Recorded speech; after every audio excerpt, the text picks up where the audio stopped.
Welcome to Spirits Podcast, a boozy dive into mythology, legends, and folklore. Every week, we pour a drink and learn about a new story from around the world. I'm Amanda.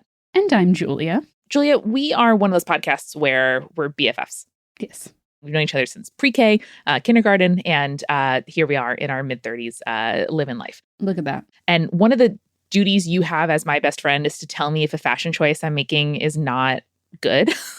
Okay. Yeah, that's fair. And so I want to just run something by you real quick. Mm-hmm. All the girlies are doing little bandanas and kerchiefs and stuff. And so I was wondering what you think if I just kind of did like a sort of like homage to the 90s choker, maybe. Because my grandma has all kinds of like cute little like ribbons and stuff. So like, what do you think? Amanda, just chic. I'm going to do a quick pause for you here. Mm-hmm. I think there is a moment in a lot of people's lives where they read a story that is going to stick with them for the rest of their lives, especially spooky stories, right? Yeah. And I think for a lot of people, especially people around our age, as people in our mid-30s, some of those stories come from the oeuvre of a writer named Alvin Schwartz. Oh, scary stories, man. Scary Stories to Tell in the Dark, and all the other scary stories anthologies that he worked on. More Scary Stories to Tell in the Dark, more Tales to Chill Your Bones, and In a Dark, Dark Room and Other Scary Stories, for example, right? I'm sorry, this seems like a bit of a non sequitur to my new fashion choice. I know, we'll get there. Oh, okay. For me, like, one of those stories that kind of haunted me after reading it from the Scary Stories to Tell in the Dark oeuvre was one about a hairless dog that a couple adopted while on vacation that ended up being a rat with rabies. Yes, there was one where like a lady had a mole, but it was like a spider eggs. Amanda, the spider eggs hatching out of the woman's face. Yep, that one stuck with me too. Absolutely. Is there any other ones that you remember really sticking with you? I think that was it. And then there was a cover illustration at some point of a lady with a beehive hairdo, which felt very old timey. And I think there was something to do with real bees. Yeah, probably. I don't quite recall that one, but I do feel like, woman's hair turns into actual beehive feels appropriate for the kind of stuff that Alvin Schwartz is writing, for sure. Now, for a lot of people, Amanda, they might remember another story, and I think this is relevant to you. Oh. But also, I think a lot of youths from this time period were first exposed to this story in a book called In a Dark, Dark Room and Other Scary Stories. It came out in 1984, and it was titled The Green Ribbon. Amanda, are you familiar with this story at all? Not really ringing a bell, except that, it reminds me of my like chic kind of patterned toile tie-dye situation I have going on. Mm-hmm. Yeah, I think what I need to do, Amanda, is I need to tell you this story in order for you to see maybe why this isn't the appropriate fashion choice, at least for October, at least for the spooky season, right? Oh, okay. Well, if it's not working, then okay, I'm just going to take off the ribbon around my neck just really quickly. Uh-oh. But I will I will leave it right here, just kind of in front of me, in case I change my mind by the end of the episode.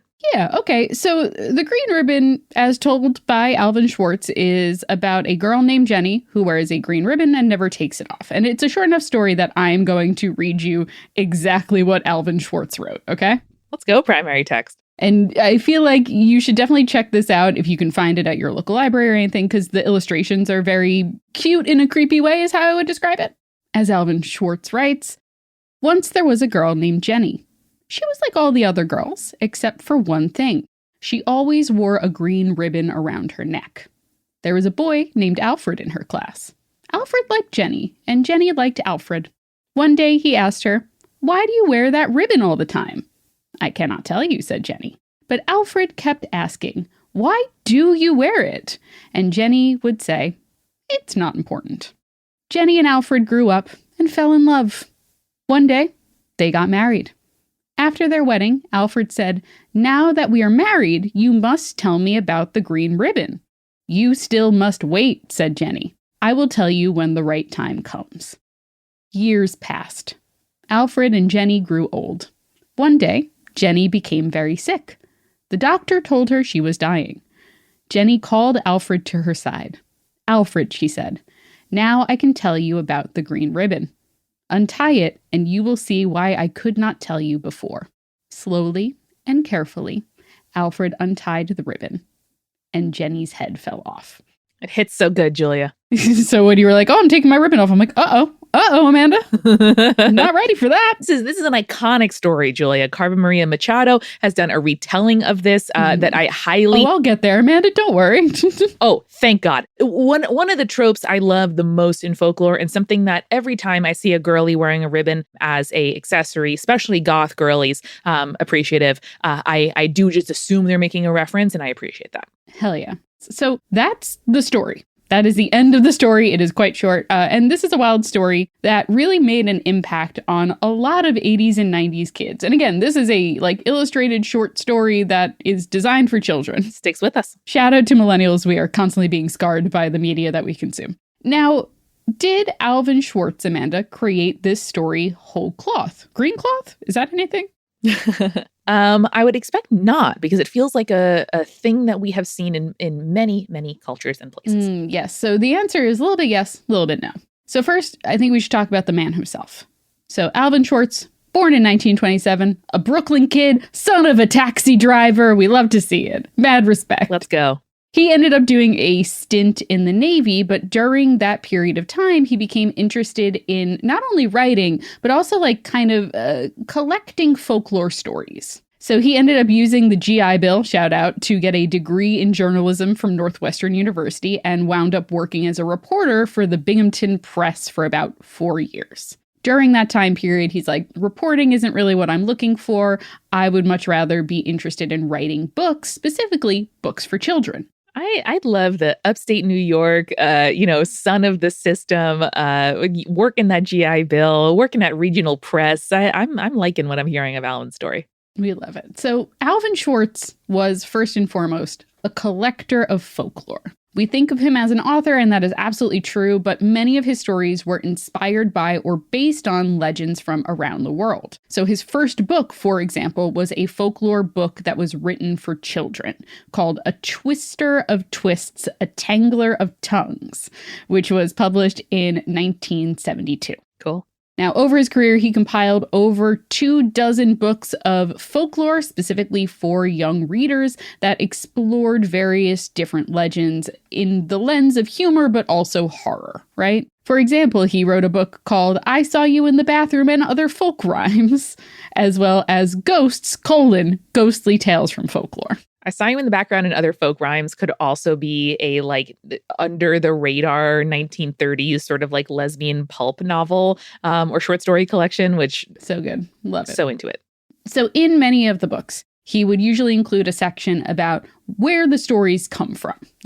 That is what the section was called, which personally love someone who cites his sources and inspiration. We love to hear it. We love to see it. So in particular, when he was talking about the green ribbon, he wrote, quote, "The green ribbon is based on a European folk motif in which a red thread marks the place where a head is cut off, then reattached," end quote. And as we know, Amanda, there is a lot of history in folklore around beheadings. We're going to have to talk about where we got these stories and how they evolved. The green ribbon story is basically PG-13 beheading. And so I am, or it's a pre-beheading, a liminal beheading, if you will. Has the beheading happened or has it not? Does it happen when the ribbon comes off or did it happen before the ribbon went on? We'll have to find out. That's a great question. And I think depending on which story we're going to be talking about, some of those answer your questions, but some of them don't. So let's see. So let's start with a story from 1824 from an author who will probably be familiar to many people, Washington Irving. Oh, this guy, Pumpkinhead Man.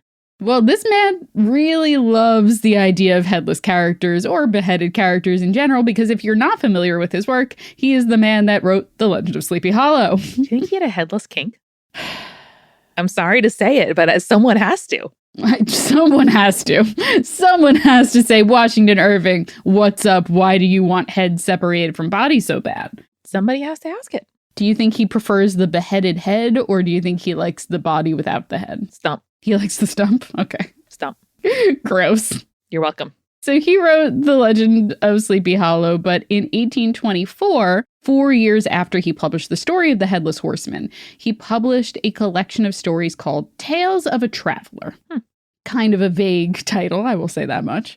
For the purposes of our episode, we are going to discuss a story within this collection called The Adventure of the German Student. Okay. In this story, the main character is named Gottfried Wolfgang. That's a German character. That's a Moony Moonchen. Sure is an American writing a German character name. Yeah. He decides he is going to visit France because he's been having a tough time lately. He's been studying too much. He has been isolating himself. He is basically having a breakdown. Oh, German schoolboys are always having breakdowns in fiction. So he is hoping that visiting France and the change of the scenery is going to help out his mental health a little bit. But the change of scenery doesn't really do much for him. He is still keeping to himself. He's staying in his rented rooms. He is retreating further and further into his imagination. He is described in the story, Amanda, as becoming, quote, a literary ghoul feeding in the charnel house of decayed literature. Oh my God, the dream. That's the sexiest thing I've ever heard, honestly.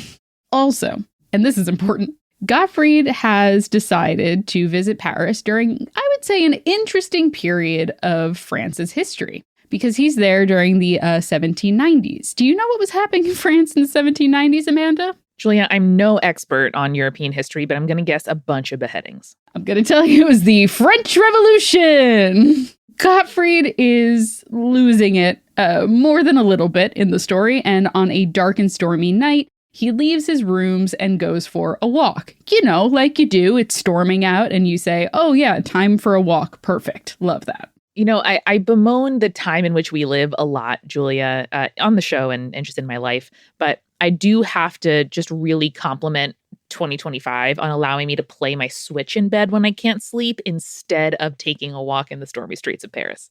That's true. That's true. And you'll especially appreciate that after I tell you how the story ends. Mm-hmm.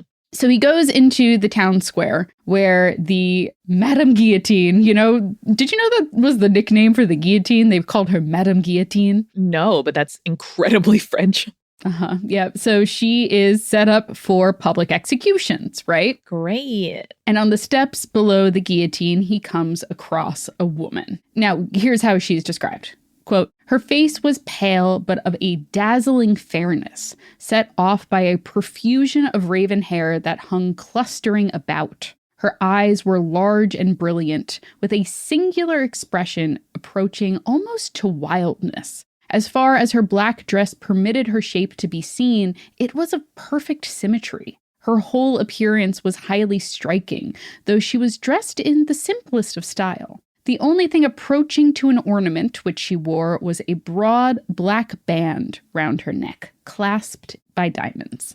Hottie at the guillotine, Julia. Story at 8. So Gottfried offers to take her home, to get her out of the storm. She gestures up at the guillotine dramatically and tells him she has no friends to return to. Her home has been turned into a grave. Oh. Kind of implying all of her friends have been publicly executed. Sure. So then he's like, okay, dramatic. How about you come back to my apartment and just get out of the storm? And she agrees to go with him. Like I said before, Gottfried has been having wild kind of emotional swings. And in particular, it is outlined that he's been having very strange dreams lately. And so when he gets back to his apartment, he realizes that he has dreamed of this woman before and instantly becomes infatuated with her. He basically is like, I'm going to pledge myself to you for eternity. We should pledge ourselves to each other. I was meant to find you here. Let's get married, essentially. These are lesbians. Well, yes, because she enthusiastically agrees. They sleep. The implication unclear as to what may or may not have happened in the night. They sleep unmarried in the same room, aka they definitely had sex. Right. So the next morning, Gottfried leaves her sleeping in his bed and goes out. He's like, well, we're going to get married and move in together. I have to find a bigger apartment for two, right? You have to find a new place to move into. Aww. So he goes out and he does that. But when he arrives back home, he finds that he cannot rouse her awake. And when touching her, finds that she is cold to the touch with no pulse. Oh, shit. The police are summoned, and the officer who enters the room is shocked to find this woman here. And I'll read a little bit from the story. Great heaven, cried he. How did this woman come here? Do you know anything about her? Said Wolfgang eagerly. Do I? Exclaimed the police officer. She was guillotined yesterday. No. He stepped forward, undid the black collar round the neck of the corpse, and the head rolled on the floor! Exclamation point at the end of that sentence. Wow. The student burst into a frenzy. The fiend! The fiend has gained possession of me, shrieked he. I am lost forever. They tried to soothe him, but in vain. He was possessed with the frightful belief that an evil spirit had reanimated the dead body to ensnare him. He went distracted and died in a madhouse. I mean, he was successfully ensnared. He was ensnared all night long. Mm-hmm. All night long was he ensnared in the sheets and her thighs. That's right, Julia. Wow. I didn't expect the full corpse the next day, but I mean, that's pretty rad. That makes sense though, right? Like if she was guillotined, maybe she just had a little bit of juice left in her. Not at all how bodies work, but we didn't know much in the 1790s.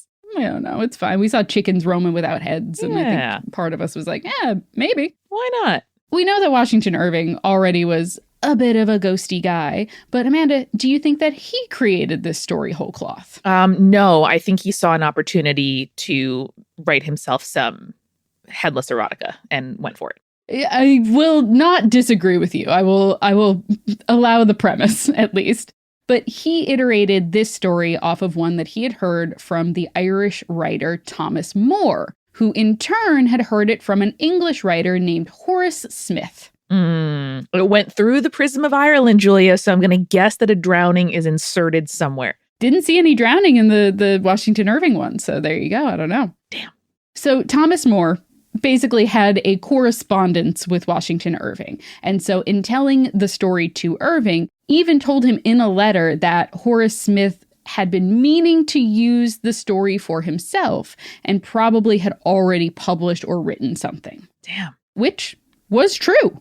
Horace Smith published a story in 1823, just a year before Washington Irving's, called Sir Guy Eveling's Dream. Sir Guy is so trans man coded, and I'm really into it. Yeah, you're right. It might be Guy, because I think that's how you pronounce the French pronunciation of that, but I like Guy. It's fun. That's really good. I also just want to put out there, if anybody has like a friend with benefits that you are struggling to sort of describe, or, you want to use like the word lovers is too much, but you're not going to say friend with benefits because you're an adult. Like, I don't know. I just want to offer, we have a correspondence as a phrase that can perhaps sort of include a like ongoing, you're chatting, you meet up, it's flirty, you got like some, your private time is your private time, but like you have a correspondence. Yeah. I think you're right. See how it fits. So this story has very similar beats to Washington Irving's The Adventure of a German Student, but there are some important differences. First off, it's set in London,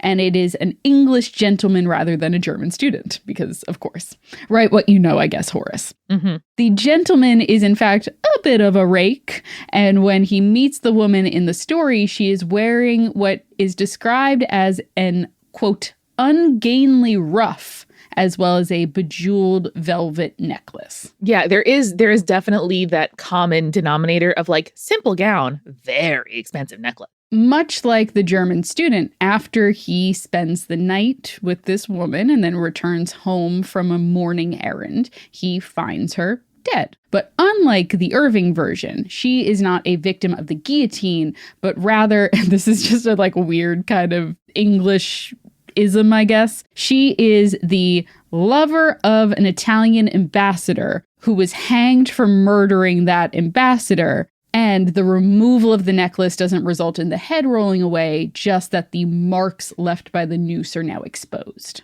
showing that she's dead. Oh, okay.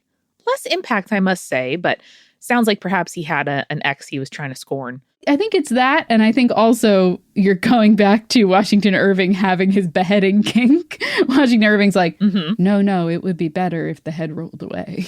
The story, Julia, story is great, but I'm just gonna need you to add in the head completely coming off, because that is my non-negotiable here.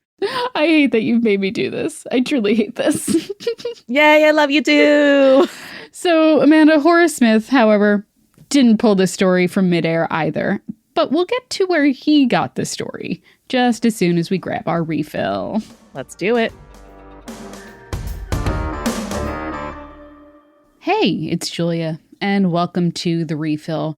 Thank you, as always, to our patrons, including our newest patron, Katie. Katie, thank you so much for joining us. You join the ranks of our supporting producer-level patrons like Alicia, Hannah, Scott, and Matthew Rico, like Lily and Will, and of course our legend-level patrons. Audra, Bex, Chibi Yokai, Michael, Morgan H., Captain Jonathan, Malachi Cosmos, Sarah, and Beam Me Up Scotty. And hey, if you want cool rewards like ad-free episodes, bonus Urban Legends episodes, recipe cards for every single episode, and so much more, you can join the ranks of those peoples whose names I just said by going to patreon.com/spiritspodcast today. And hey, if you sign up for an annual membership, you actually get 2 months for free. So check that out, or you can try out our 7-day free trial and listen to all those bonus Urban Legends that we have made many of over the past couple of years. So check that out. That is patreon.com/spiritspodcast. I want to tell you about another show here at Multitude that I love. That is Pale Blue Pod. Pale Blue Pod is an astronomy podcast for people who are overwhelmed by the universe, but still want to be its friend.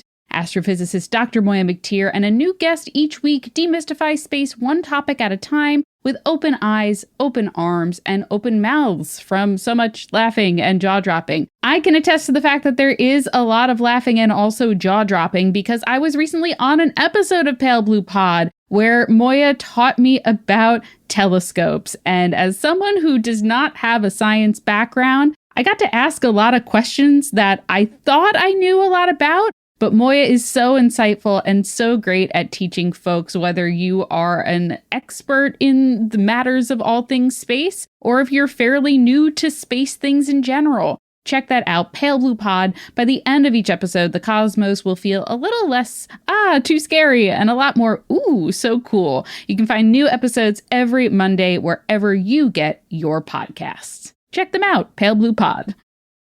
This episode is sponsored by Uncommon Goods. And listen, it is the middle of spooky season, but the holidays sneak up on you fast. I know that once November hits, I go into panic mode when it comes to thinking about what I need to get for my friends and family for the holidays. But there is a place where it makes it easier for me to get my shopping done all in one place, and I actually have fun with it. Uncommon Goods makes holiday shopping stress-free and joyful with thousands of one-of-a-kind gifts you can't find anywhere else. Listen, I really like Uncommon Goods. I have bought many gifts from them over the course of several years at this point, and it's because they have great products. They are high quality. They are unique. They're oftentimes handmade or made in the US, and many are crafted by independent artists and small businesses because they're made in small batches, and the best finds, they can sell out fast, so you gotta go check it out. One of the things that I am kind of really into, that I'm really thinking about getting Jake for the holidays,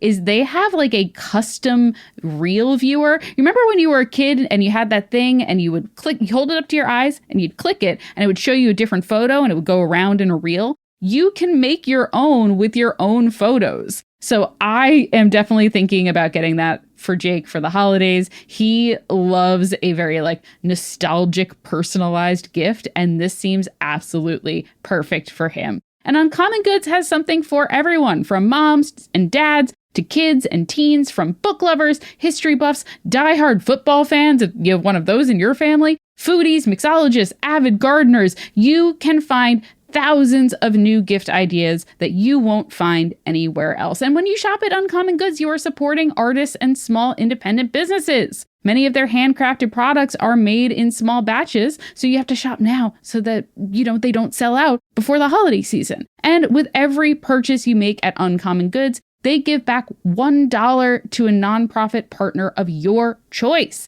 And they've donated more than $3 million to date. So shop early, have fun, and cross some names off your list today. To get 15% off your next gift, go to uncommongoods.com/spirits. That's uncommongoods.com/spirits for 15% off. Don't miss out on this limited time offer. Uncommon Goods. We're all out of the ordinary.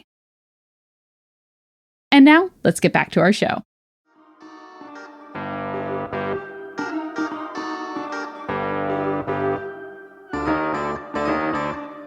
Amanda, we are back, and I wanted to create something inspired by the green ribbon that we're talking about. And I know what you're thinking. Oh no, Julia's going to make another green chartreuse cocktail again. Wrong! I was thinking it, but I'm glad I'm surprised. No, I'm taking my inspiration for my green ribbon cocktail from the cocktail called the Japanese Slipper, which is traditionally made with triple sec, lemon juice, and Midori, which is a melon liqueur. I am here for melon, Julia. I'm going to call it right now. I'm growing honeydew melon next year, baby. I'm starting those seeds. I'm growing that melon. I think honeydew is a bad rap. I'm going to grow her. I'm not a huge melon fan, but I like melon flavored things. So I think we can make the Japanese Slipper even more of a green cocktail. So what I'm going to say is we use lime juice instead of lemon. I think we keep the Midori. I think we do gin instead of triple sec.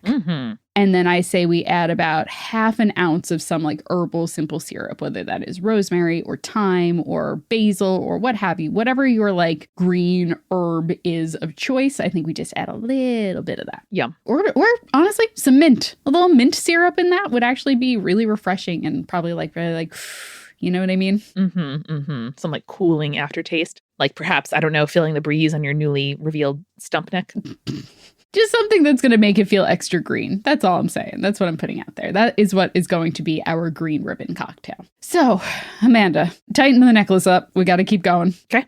So we left off with Horace Smith, whose Sir Guy or Guy Eveling's dream was most likely pulled from a story that is traced back to a French pamphlet first printed in 1613. Dang. Now, I want to give a shout out to the historian Maria Believa Solomon, who is a French literature historian and who published a great paper titled Fatal Attraction, Loving the Guillotined Woman, from Washington Irving to Alexandre Dumas. Oh my God, iconic. I love this. Definitely, if you have the opportunity to read it, please do. I think it's super interesting. And she digs a little deeper into like the various different iterations of this story. But she was the one who unearthed this French pamphlet and kind of brought it into the public eye, which essentially tells the story of, quote, a rake's moral reckoning after an act of inadvertent necrophilia with a recently executed woman, reanimated by the devil to trick him. Happens, Julia, to all of us. In today's cancel culture, I think it's just really important to kind of have empathy and realize that for every person you're judging for the accidental necrophilia of making out with the woman he finds distressed on the steps of a guillotine, think that could have been me. I'm just realizing this episode comes out on my birthday, and what a wild birthday present to myself that I've given me. Yeah. Happy birthday to you. Wow. I will never gift you a green ribbon necklace. Maybe I want it. Maybe we can reclaim it. We'll talk about that at the end. So in this pamphlet, though, from 1613, woman is hanged rather than guillotined, which is probably where Horace Smith gets it. And then Washington Irving was the one that took it a step further and said, no, my kink. I can't libel the dead, Julia. You can't libel the dead. You can say that Washington Irving had a beheading kink. It's fine. Yes, that's what Dr. Claire Aubin, real historian, has taught us. All right. So why is the version that we retell time after time a beheaded woman instead of a hanged woman then? I think part of it certainly is the shock value of a head rolling away from a body. But also, Amanda, the reign of terror and the French Revolution left I'll say, an incredible impact on history and literature. And Washington Irving's version of the tale was the one that picked up steam. So that was the version that would then inspire the work of Alexandre Dumas, who told his story in a novella titled The Woman with the Velvet Necklace, which was published in 1849. And interesting, I've never put together that velvet is a expensive fabric and a decadent signifier of wealth. But going from the diamond clasped necklace all the way to a velvet ribbon shows a through line. Yeah, exactly. It is a like class signifier. And all of these women, except for Schwartz's version of young Jenny, seem to have a sort of like, this is a rich woman who something happened to her, or at least a connected woman that something happened to her. Someone respectable enough that the protagonist is forgiven for sort of dealing with them, because I'm sure seeing a woman asleep on the street is, nothing to write home about, but seeing a respectable woman out past bedtime, that is sort of the hook of the premise. Yes, exactly. So Dumas' version of the story is interesting because, one, it's longer than any other version that we've seen so far. They've all been short stories at this point. And two, he decides that he is going to base the characters of his story off of historical figures, which is a choice, I would say. Yeah. Doing political commentary can get you in trouble sometimes. Sure can. So, for example, his German protagonist is named Ernest Theodor Wilhelm Hoffmann, which also just happens to be the name of a famous Gothic horror writer. He's like, my guy, my inspiration. Writer on writer violence in this story. Oh, my God. Amanda, do you know The Nutcracker, the opera? Yeah. Hoffmann was the one who wrote the story that inspired The Nutcracker. Oh, damn. Isn't that interesting? Is someone like going to NYU on Nutcracker money right now? Like, did they have like royalties from that? Maybe. Who knows? Wow. So his beheaded woman, Amanda, in his story, she is a ballerina named Arsène. And while she is fictional, he portrays her as being the lover of a very real French revolutionary whose name was Georges Danton. But for the most part, it hits the same beats that Washington Irving did about 20 years before. Finding the woman distraught below the guillotine, spending the night together, and then finding that her head is only being attached by this black velvet necklace that she wore when it rolls off her shoulders. Now, what differentiates the two more than anything is themes and vibes, right? So Washington Irving's is very much a ghost story, I would say, in the very traditional sense of the early 1800s, with some sort of religious tone to it, which again makes sense for a man who basically grew up in New England during that time period. But Dumas was aiming more for a psychological thriller mixed with romantic drama, which also feels very appropriate for the time period that he was writing in, and also being a Frenchman. The French loved Dumas' version of the story, though, and it inspired another iteration from another famous French author. This is Gaston Leroux. Oh. Do you recognize his name, Amanda? No.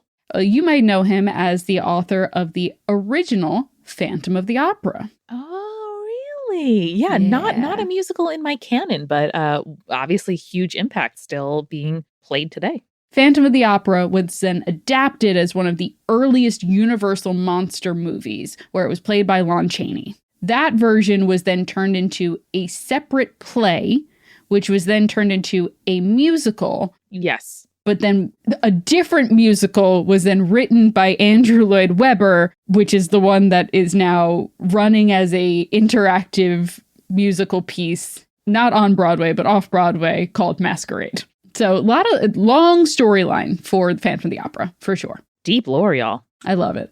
They're actually, on my birthday, they are playing when this episode comes out. Today. Yeah. They are playing a double feature of Nosferatu and Phantom of the Opera at the movie arts center that I really like, with a live orchestra. So I'm like, do I have time to go see that tonight? Maybe I should. Who knows? That sounds amazing. So Gaston Leroux, original Phantom of the Opera, he published his own version of the girl with the velvet necklace titled The Woman with the Velvet Necklace. Wow, so original. Same exact title as Dumas. In 1924. So he uses a fun little framing device, which I think you'll like, Amanda. I like a fun little framing device. I love the fact that Dracula is written in a series of letters, right? So he uses this fun little framing device, which is an old retired sea captain who is recounting the tale that he heard while he was in Corsica 30 years before. Really good. Really good. So he's telling the story to another younger sailor, and we cut back to 30 years earlier, where the mayor of Corsica is throwing a costume ball, which is, for whatever reason, French Revolution themed. Listen, Julia, they knew when it was happening that it was giving, okay? The French Revolution was mother, and they knew it at the time, and it remains mother to this day, to the extent that we have banned it from RuPaul's Drag Race TV show, because people do Marie Antoinette too much. The wigs are just so big. So this mayor of Corsica, he has this wife whose name is Angeluccia, which I love that name. So beautiful. Yeah, right? So she, much like her name, is beautiful, but also unfaithful. Ah. So she dresses up as Marie Antoinette for the party. The centerpiece of this event is the mayor's French Revolution era guillotine, which has now been newly restored. Now, why restore it? I mean, I guess, why not? That's my main thing. Why restore that? It feels like an antique that can stay antique. You don't want it falling apart, though. It's a piece of history, Amanda. But restoring it implies that it's like usable. And usable for what?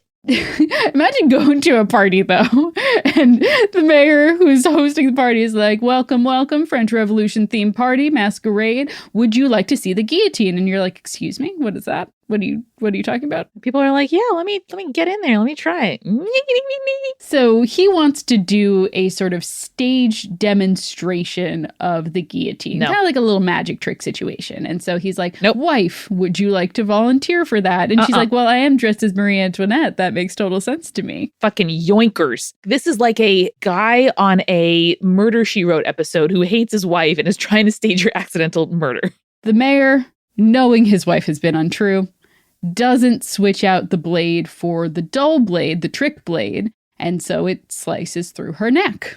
Fucking A. Now, at this point in the story, the implication is Angeluccia survives her husband's attempted murder, but the guests at the party swore that they saw her head fully detached from her body. But after the event, first off, the mayor goes into hiding. Everyone assumes that he throws himself off a cliff because he just kind of publicly murdered his wife. I mean, yeah. But after the event, she was seen in public, still alive, but always wearing a black velvet necklace. And the rumors said that the necklace wasn't simply to hide the scar that her ex-husband left her during his murder attempt, but rather it was what was keeping her head attached to her body. Incredible rumor. And I have come fully around on this, Julia. I want this rumor about me. I want to be in my 70s in, a given town, wear an iconic fit. And then people are like, that's keeping her head on right there. Amanda, if we end up in the same, I don't know, retirement community or something like that. Coastal New England village. Yeah. 100% I will do that for you. Thank you. I will make that happen. I'll be like, yeah, so you know what happened with Amanda, though, right? Back in the day. Haven't seen her without it, have you? I was at that French Revolution guillotine party, and I know what happened. My gift to you, then. Remind me in 40 years, and we'll make it happen. Head came full off. What's interesting, too, is there's a whole secondary, not even plot situation, but it's basically the mayor faked his death. She remarried. The mayor comes back and finishes the job essentially. And so someone goes to warn her that they spotted the, presumed dead mayor in town. And when they get to her, they go to wake her up because she's sitting asleep in a chair, and they touch the velvet necklace and you guessed it, her head falls off. Yoinks. Spoiler alert for Gaston Leroux's 1924, The Woman with the Velvet Necklace. A fun read, regardless of whether or not you know the spoilers at the end, for sure. That's a good twist. I'll give it to them. I think so. Yeah. As you can imagine, Amanda, and as you already pointed out, there have been plenty of modern interpretations of The Girl with the Green Ribbon, both before and after Alvin Schwartz shared it with a generation of millennials and inadvertently scarred us all. And you know what? If Washington Irving had lived to see its publication, he would have been worried, but then satisfied. There are a couple that I wanted to highlight, though. So first is Anne McGovern's The Velvet Ribbon from her 1970s collection called Ghostly Fun. And around a similar time was Judith Bauer Stamper's The Black Velvet Ribbon, which was published in her 1977 Tales for the Midnight Hour. Now, these were published pretty close together, and they have more or less the same beats. Man marries woman. Woman tells him before the wedding that he cannot untie the black velvet ribbon necklace from her neck, and that if he does, he will be sorry. Time goes on. The man becomes more and more infuriated with essentially the boundaries that his wife has set for him from day one, to the point where one night while his wife is sleeping, he cuts off the necklace and her head rolls off. These versions and the more modern retellings of the story, including Carmen Maria Machado's The Husband Stitch from her collection, Her Body and Other Parties, are very interesting because they take another step in the story and they focus on themes that I would say are still very relevant to this day, like consent and bodily autonomy and abusive and controlling relationships. So these stories are really interesting because we get more of a personification of the women in these stories. In the writings that we have from Washington Irving pretty much onward until we get into the 1970s, the women are set pieces, right? They are plot points, but not actual complete people. But in these stories, we get to understand their interiority much more, which I think, it's important to retell stories like this because we need to change with the times, so to speak, and we need to center women not as like these monsters necessarily, but as people who get to feel a certain way about how their body is treated. And something I think that horror really pushes us to do, particularly people who are privileged in various ways in society, is to say that the thing that feels like a completely unexpected, horrific, out of the blue event to you or a worst case scenario is happening to somebody else and likely has been happening for a very long time. Yeah.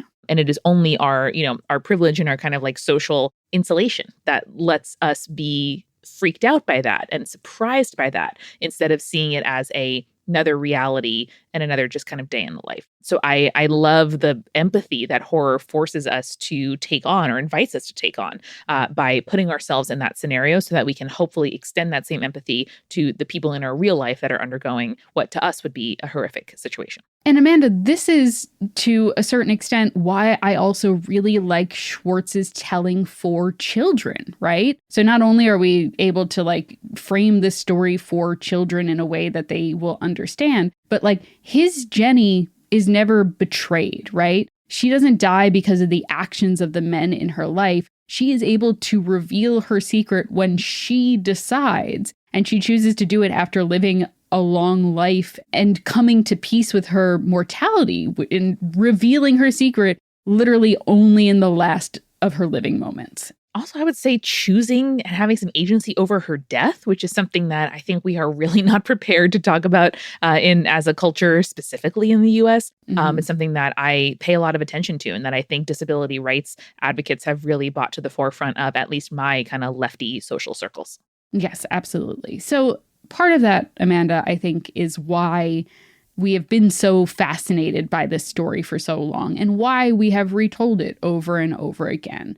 And for all of the retellings and the variations, it is still a very simple story, right? You could tell it in just a few sentences, but it still feels like it has such an impact.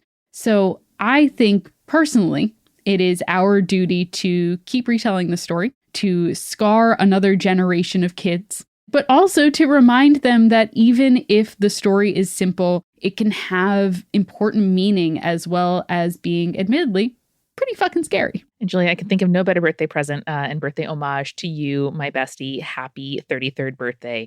I love you. I love you. Thank you for letting me share this story with you. It was a really fun time. Well, folks, next time you see a suspiciously rich-looking hottie collapsed at the feet of the guillotine, remember, stay creepy. Stay cool. Later, Saters.